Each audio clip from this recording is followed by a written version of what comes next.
వాడితో చేసిన దేవతలను శుతించు ద్రాక్షరసం తాగుచుండగా చాలు, వీరు తాగిన మత్తులో పడిపోయి ఎవరిని ఆరాధిస్తున్నారు? కర్ర, రాయ, వెండి, ఇత్తడును ఇలాంటి అన్నిటితో చేసిన అలంకరణతో చేసిన దేవతలు వాటిని స్తుతిస్తా, మహింపరితా, గణపరితా తాగిన మత్తులో ఏం చేస్తున్నారు? ఒక ఆయన అంటా ఉండేవాడు, మధ్యగారంట వదిన గారు చేతులు పట్టుకున్నాడంట. ఎవరి చేతులు పట్టుకున్నాడు? తాగేసి వదిన పెద్దావిడ మంచిది.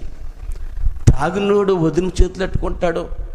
ఒక అతను ఉన్నాడు, తండ్రి రెండో భార్య ఏం చేస్తున్నాడు? తల్లి చేతులు పట్టుకుంటాం. ఇంకొకటి ఎవడ ఉన్నాడు, యనదోడు, దావీదు కుమారుడు, చెల్లెలు చేతులు పట్టుకుంటాం.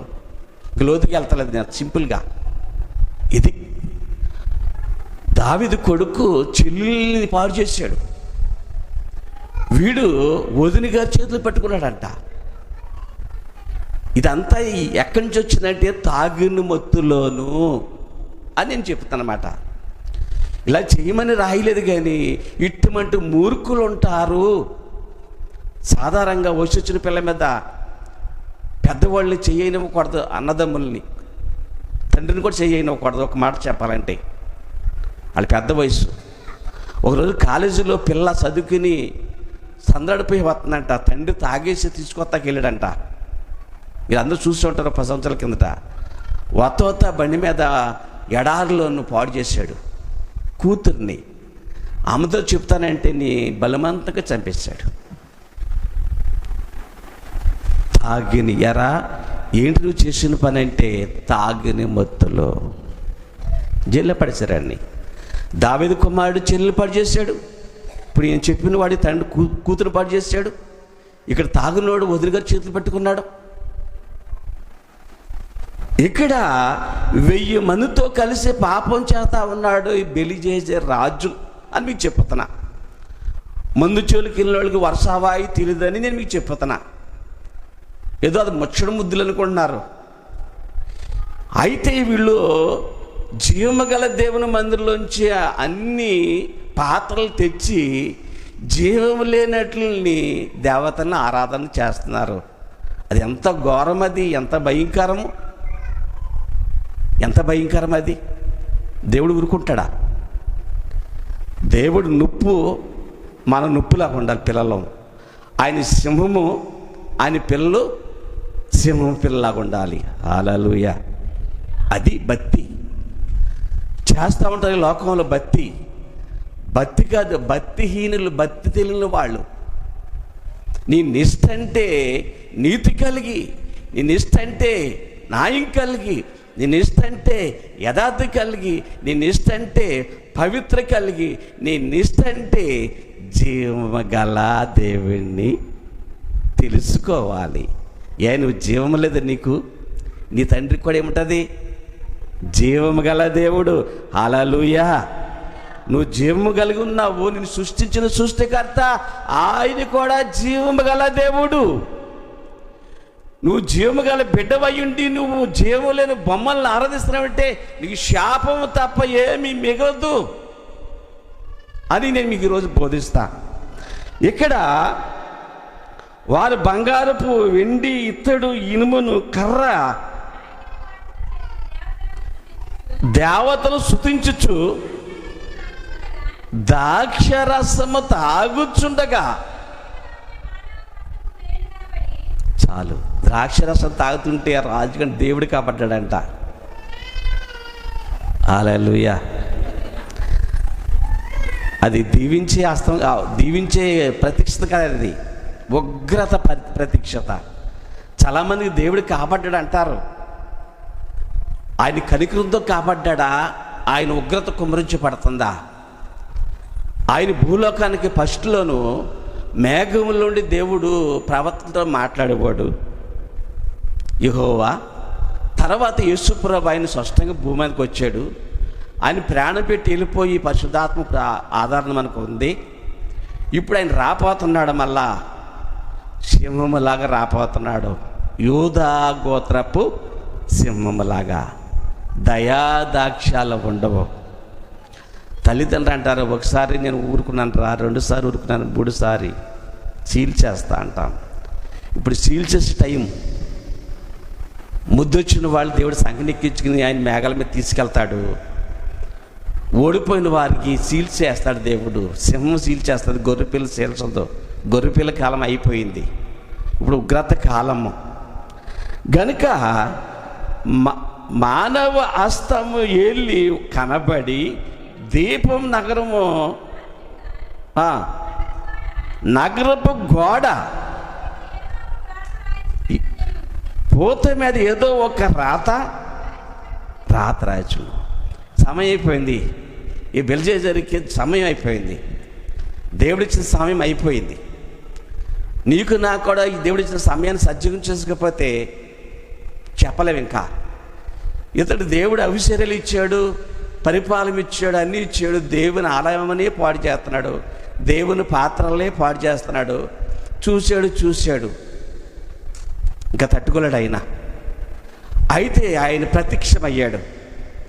చెడ్డోళ్ళు కూడా ప్రత్యక్షమవుతాడు, మంచోళ్ళకి ప్రత్యక్షమవుతాడు. మంచోళ్ళకి ప్రత్యక్షమైంది క్షామము, చెడ్డోళ్ళకి ప్రత్యక్షమైంది మామూలుగా ఉండదు. అది సొదొమ గొమొర్రా పట్టణంలో వర్ష వాయలేదంట, ప్రత్యక్షమయ్యాడు.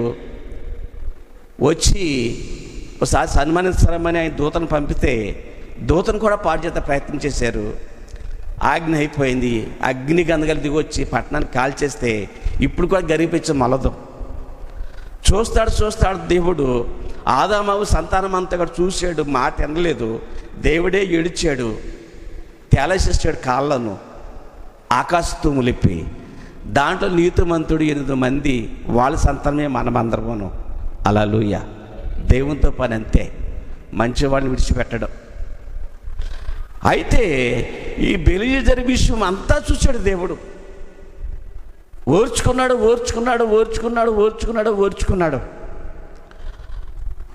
రాజు హస్తమును రాయుట చూడగా అతని ముఖము, హస్తము, దేవుని హస్తము గోడ మీద పూత మీద రాస్తుంది. ఎవరి హస్తం అది? దేవుని హస్తం. ఇతను మంచి చేస్తే మంచి, చెడ్డ చేస్తే చెడ్డ, అతను కళ్ళు ఎదురుకుండా రాస్తున్నాడు దేవుడు. ఆ రాతుంటేని ఈ బెల్షస్సరు రాజుకి ముఖం ఇకారం వచ్చింది. ఏదైనా ఒక దర్శనం వస్తే మనకి ఎలా ఉంటుందంటే, సంతోషం పుట్టే దర్శనం మీద సంతోషం ఉంటుంది, సంతోషం కాకపోతే కళ్ళలోనే భయం పుట్టేస్తుంది. ఈ బెల్షస్సరు రాజుకి చేసినప్పుడు ఇకారం రాలేదు. కానీ చెప్పండి, 1000 మందితో కలిసి పాపం చేసి తాగి దేవుని ఆలయాన్ని పాడు చేసి సృష్టిని ఆరాధించినప్పుడు ముఖం ఇకారము కాలేదు, హ్యాపీగా ఉన్నాడు. కానీ ప్రతిఫలమిస్తాకి దేవుడు లెక్కలు రాస్తా ఉంటే ఇకారం వచ్చును. హల్లెలూయా. ఏమొచ్చింది? నేను ఒక ప్రశ్న వేస్తున్నాను మిమ్మల్ని చెప్పితే ఎవరిని వేస్తా? మరి ద్రాక్షరసం తాగినప్పుడు ఇకారం రాలేదా? నేను మిమ్మల్ని ప్రశ్న చెప్పండి, పిల్లలు కాబట్టి. 1000 మందితో పాపం చేసినప్పుడు ఇకారం రాలేదా? భయం రాలేదా?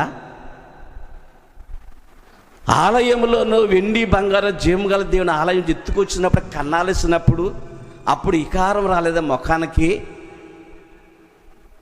సమాధానం చెప్పాలి.